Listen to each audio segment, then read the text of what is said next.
Baraza la Uuguzi na Ukunga limeandaa mbio za marathon maalum zinazotegemea kufanyika tarehe 4 mwezi wa 4 mwaka 2026 katika jiji la Dodoma, na lengo kubwa la mbio hizi ni kukusanya pesa kwa ajili ya kuwajengea uwezo wauguzi na wakunga wanaofanya kazi au wanaotoa huduma katika vyumba vya upasuaji katika hospitali za halmashauri pamoja na vituo vya afya vinavyotoa huduma ya upasuaji.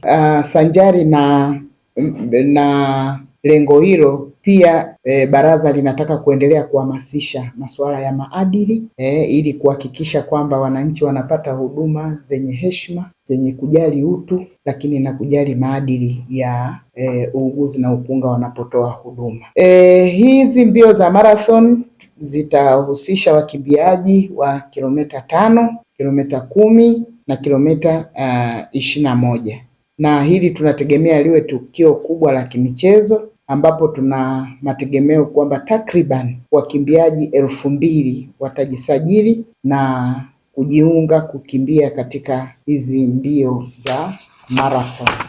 Lakini mbali ya kuboresha huduma, lakini pia tunataka wananchi wajue Baraza la Uuguzi na Ukunga kwamba ndio chombo kinachosimamia maadili na weledi wa wanataaluma hao. Lakini pia mbio za marathon ni mazoezi. Sasa hivi tunapambana na mambo ya magonjwa yasiyoambukiza. Kwa hiyo tunasema kwenye marathon kwa sababu ni sehemu ya mazoezi, lakini pia tutakuwa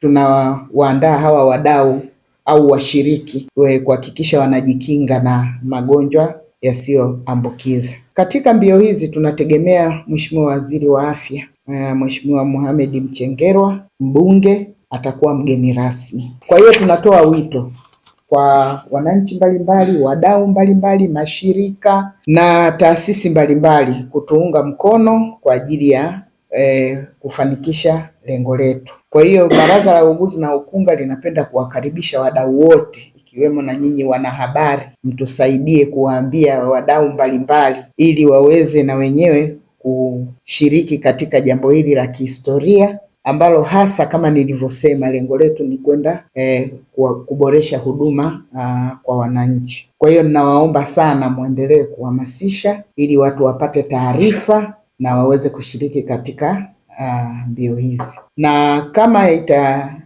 mambo yatakwenda vizuri, tunategemea kukusanya kama shilingi milioni 100, na hizi fedha ndio tunazotegemea kuwajengea uwezo wa wanataaluma wetu, kwa sababu pia ni moja ya jukumu letu.